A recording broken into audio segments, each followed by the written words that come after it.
आज आप लोगों को बता रहे हैं सेंटेंस का डेफिनेशन और उसके क्लासिफिकेशन के बारे में।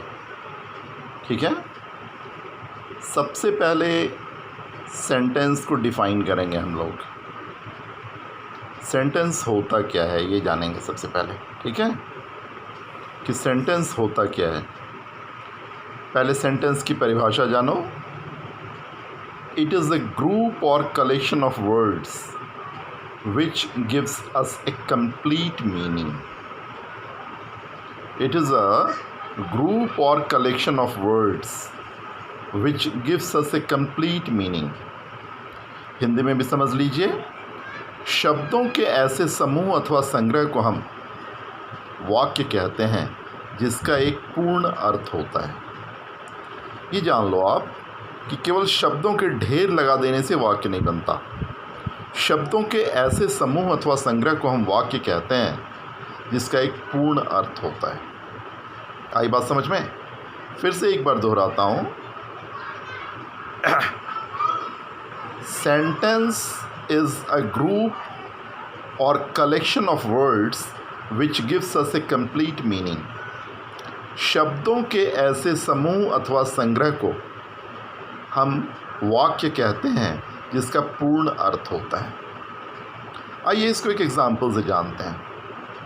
ठीक है, एक एग्जाम्पल से जानते हैं इस चीज़ को। देखो, जैसे हम कुछ वर्ड्स लिख रहे हैं, हम कुछ वर्ड्स आपको बता रहे हैं। जैसे A is Ram boy good. A is Ram boy good. It is a group or collection of words. There is no doubt about it. ये शब्दों का समूह है या संग्रह है ना, इसमें कोई शक नहीं। But can it be called a sentence? क्या इसे हम वाक्य कह सकते हैं? नहीं, बिल्कुल नहीं। इसे वाक्य नहीं कह सकते क्योंकि यह केवल शब्दों का एक ढेर है। समझ रहे हो ना? It is only a collection or group of words. But when we arrange it, जब इसको हम सजाते हैं और लिखते हैं Ram is a good boy, Ram is a good boy, then it is a sentence, है ना? तब ये सेंटेंस है। अब ये सेंटेंस हो गया। A is good Ram boy, this is not a sentence. समझ रहे हैं ना? This is not a sentence, but Ram is a good boy, this is a sentence. तो फिर से अपने ध्यान में रख लो इस चीज़ को कि सेंटेंस की कोई परिभाषा आपको पूछे तो आप ये कहना, इट इज़ द ग्रुप और collection of words which gives us A complete meaning. शब्दों का ऐसा समूह अथवा संग्रह जो हमें एक पूर्ण अर्थ देता है, वाक्य कहलाता है। उम्मीद करता हूँ कि आप लोग सेंटेंस की परिभाषा एग्जाम्पल के साथ समझ गए होंगे, है ना? अब आइए, आज हम लोग जानते हैं सेंटेंस के क्लासिफिकेशन के बारे में, सेंटेंस के वर्गीकरण के बारे में। सुनिए ध्यान से मेरी बात को। Sentences can be classified by two ways. दो तरह से सेंटेंसेस को क्लासिफाई किया जाता है, वर्गीकृत किया जाता है। पहला अकॉर्डिंग टू मीनिंग और दूसरा अकॉर्डिंग टू स्ट्रक्चर। समझ रहे हैं? पहला अकॉर्डिंग टू मीनिंग यानी अर्थ के अनुसार, और दूसरा अकॉर्डिंग टू स्ट्रक्चर यानी बनावट के अनुसार। आज आपको बताएंगे हम सेंटेंस के क्लासिफिकेशन के बारे में अकॉर्डिंग टू मीनिंग, यानी अर्थ के अनुसार वाक्य के कितने भेद होते हैं, कैसा उसका वर्गीकरण होता है, ये आज हम जानेंगे। ठीक है, सबसे पहले सेंटेंस की परिभाषा मैंने बता दी, इंग्लिश में भी हिंदी में भी एग्जाम्पल के साथ। उम्मीद करता हूँ सारे बच्चों को दिमाग में आ गई होगी। अब हम आपको बताने जा रहे हैं अकॉर्डिंग टू मीनिंग, यानी अर्थ के अनुसार वाक्य के भेद को। According to meaning, sentence is of 5 kinds. According to meaning, sentence is of 5 kinds. ठीक है ना, 5 भेद होते हैं. पहला assertive, दूसरा interrogative, तीसरा imperative, चौथा optative और पांचवा exclamatory. इसको आराम से लिख जाइए आप लोग. पहला assertive, दूसरा interrogative, तीसरा imperative, चौथा optative और पांचवा exclamatory. ठीक है.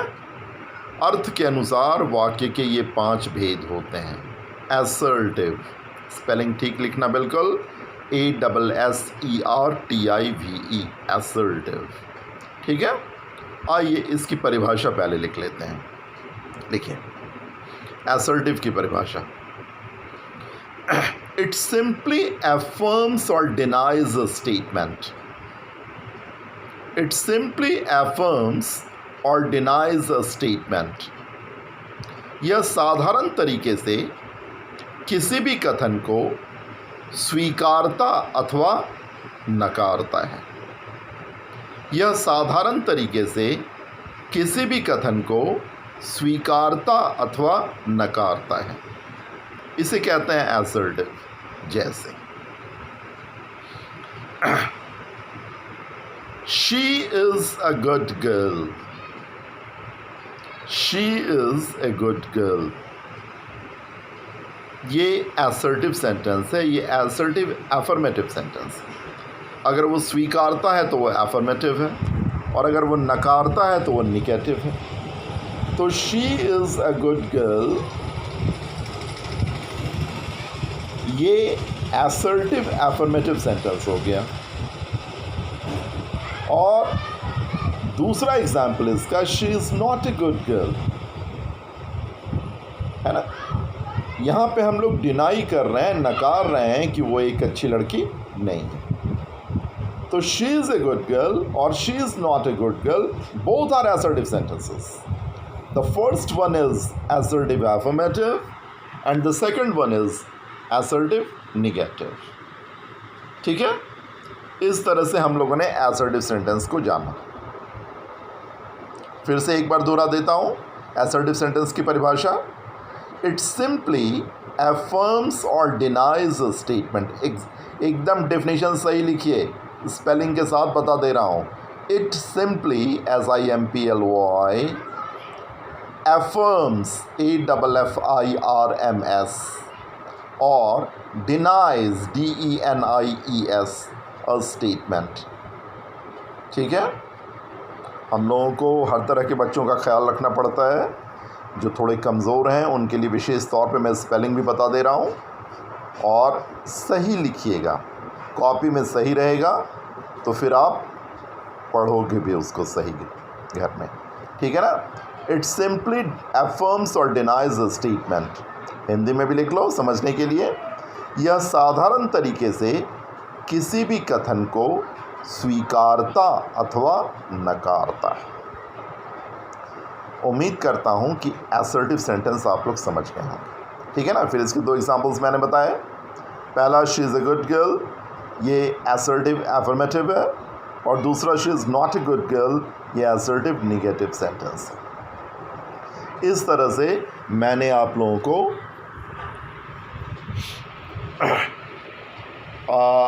assertive सेंटेंस का डेफिनेशन बताया, इंग्लिश में, हिंदी में, एग्जाम्पल के साथ. अब आइए दूसरा, number 2, according to meaning sentence के काइंड्स. दूसरा होता है interrogative. Interrogative, spelling must be correct.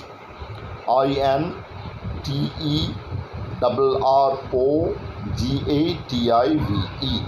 फिर से दोहरा लो. INTERROGATIVE,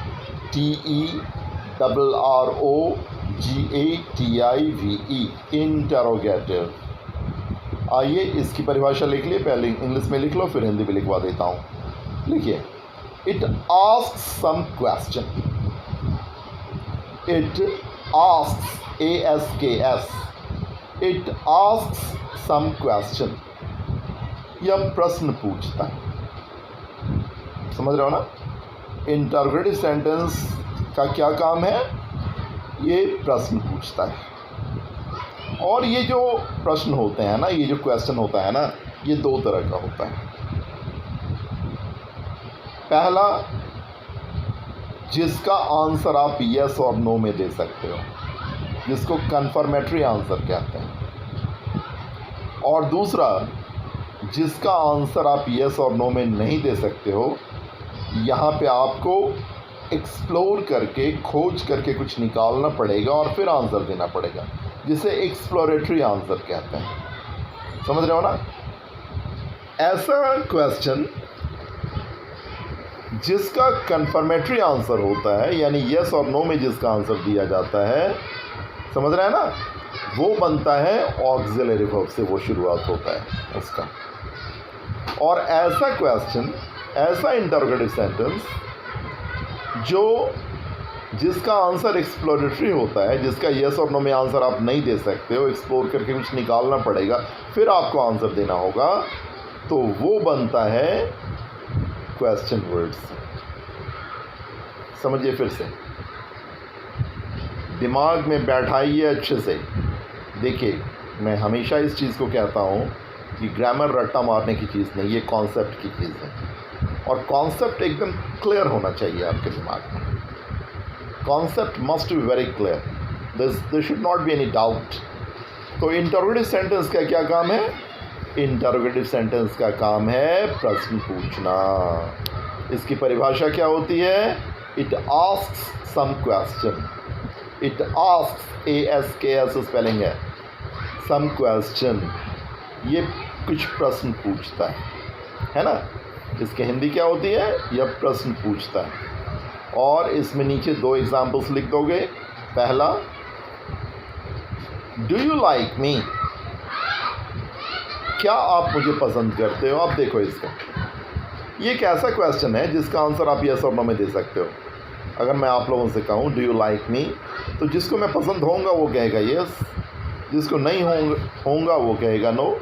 ये एक ऐसा क्वेश्चन है जिसका आंसर आप यस और नो में आप दे सकते हो। लेकिन दूसरा क्वेश्चन अब दे रहा हूँ जिसका आंसर आप यस और नो में नहीं दे सकते हो। जैसे ये क्वेश्चन होगा, what is your name, where do you live, what do you want. ये ऐसे कुछ क्वेश्चंस हैं जिसका आंसर आप यस और नो में नहीं दे सकते। यहाँ पे आपको कुछ खोज कर निकालना पड़ेगा, है ना? जैसे मैं अगर आपसे पूछता हूँ व्हाट इज़ योर नेम, तो क्या इसका आंसर यस और नो में दोगे? नहीं, आपका जो नाम है वो बताओगे आप। अगर मैं आपसे कहूँ वेयर डू यू लिव, आप कहाँ रहते हो, तो आप उस स्थान का नाम बताओगे, यस और नो में आंसर नहीं दोगे। व्हाट डू यू वांट, तो आप जिस चीज़ को चाहते हो उसका नाम बताओगे, ऐसा नहीं कि यस और नो में आंसर दोगे। तो ऐसे क्वेश्चंस जो होते हैं, है ना, उसे जिसका आंसर कुछ खोज कर निकालना पड़ता है, वो बनता है कैसे? Question words. तो ठीक से लिख लीजिएगा। सबसे पहले परिभाषा लिखिएगा, it asks some question. It asks some question, ठीक है ना?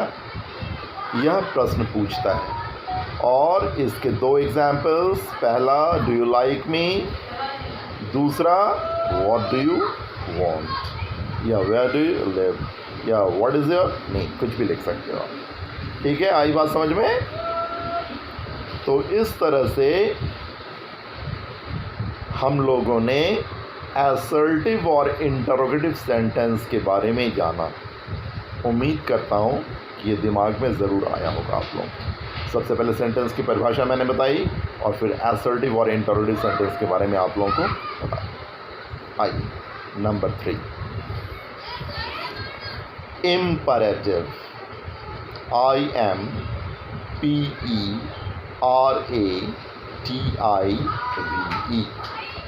imperative, IMPERATIVE,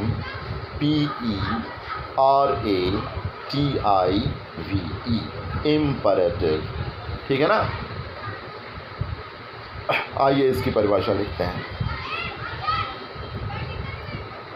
It shows, आराम से लिखो, SHOWS, it shows order, ORDER, comma, request, REQUEST, comma, advice, ADVICE, comma, proposal, PROPOSAL, और entreaty, ENTREATY. फिर से दोहरा लो एक बार. It shows, and not at all in hurry, आराम से लिखिए, कॉपी में बिल्कुल सही आना चाहिए. It shows order, request, advice, proposal और entreaty.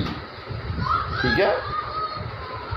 ऑर्डर स्पेलिंग सही होना चाहिए, ORDER, request, REQUEST, advice, ADVICE, proposal, PROPOSL और एंट्रीटी, ENTREATY.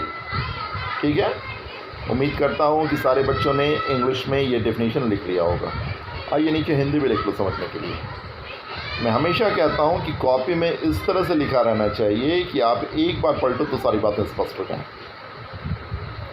लिखिए, यह आदेश आग्रह, कॉमा देकर, सलाह, प्रस्ताव अथवा गहरी विनती को दर्शाता है. यह आदेश आग्रह, सलाह,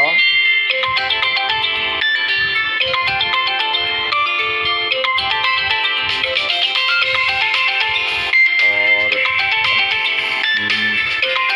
प्रस्ताव अथवा गहरी विनती को दर्शाता है. ठीक है. आइए नीचे इसका एग्जाम्पल लिख लेते हैं. ठीक है. पहला एग्जाम्पल लिखिए.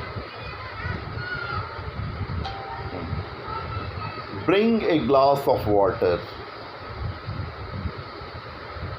Bring a glass of water. एक ग्लास पानी लाओ. Bring a glass of water, BRING, bring.